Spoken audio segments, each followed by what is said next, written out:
Habari, naitwa David Dennis, ni mkurugenzi mtendaji lakini pia mwanzilishi wa kampuni ya Cut Off Recycle Limited. Sisi tunakusanya taka nywele kutoka saluni hasa za kiume na zile tunazibadilisha kuwa mbolea hai, organic fertilizers.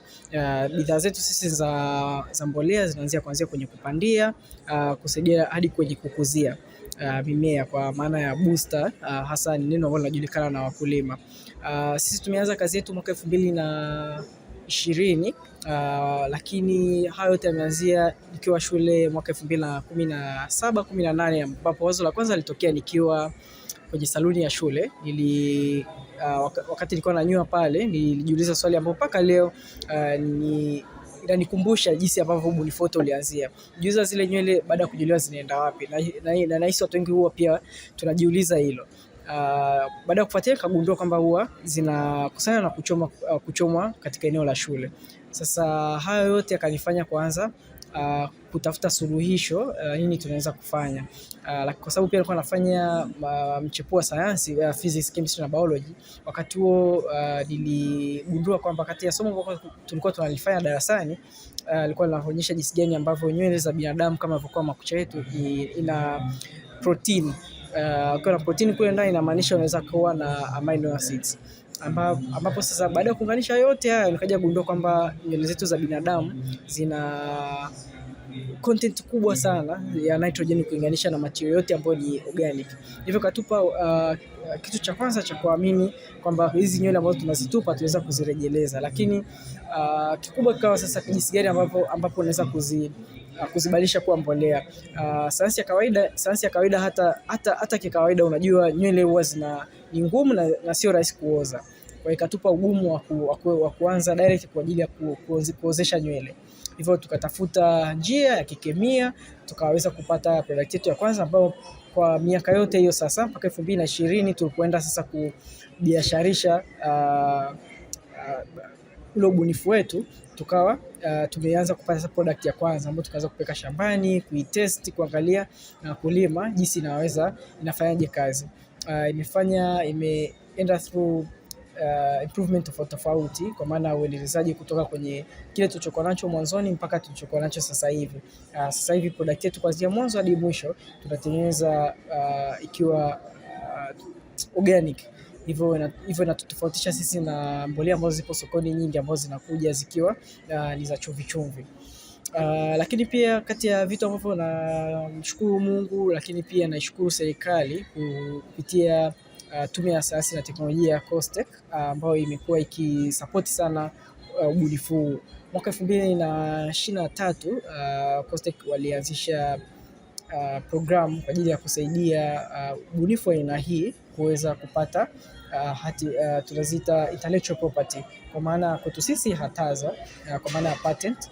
Tukapata mafunzo pamoja, waleta wadau kama WIPO, shirika la hatimiliki duniani, World Intellectual Property Organization, pamoja na wakala usajili BRELA, ambao wao sasa wametusaidia kuweza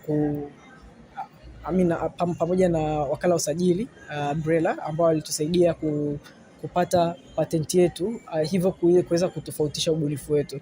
Kwa sisi mbali na uuzaji wa mbolea zetu, lakini sisi pia sasa hivi tuna hataza ambayo pia tunaiuza kama teknolojia kwenye viwanda vingine vya uzalishaji wa mbolea hapa nchini na pia nje ya nchi. Naam. Sasa serikali, naam.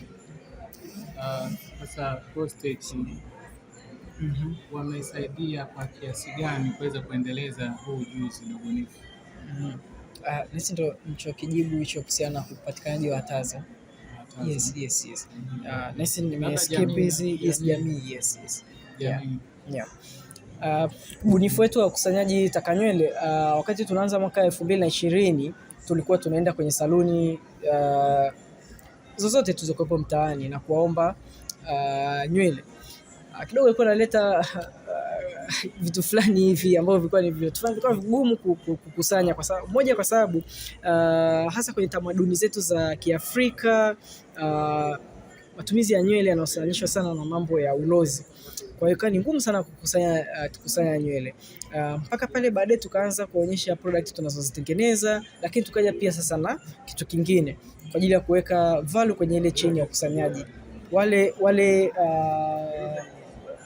vinyozi ambao ndio sehemu tunaenda kuchukua wakaanza kupata income zaidi, yani chanzo kingine cha kipato ambacho wao wanakipata kutokana na ukusanyaji wa zile taka nywele. Kwa badala ya kutupa, kila wanapokusanya sisi tunalipa kwa kilo moja shilingi 300. Kwa hiyo kwao ni biashara. Kwa hiyo inapunguza zile imani potofu.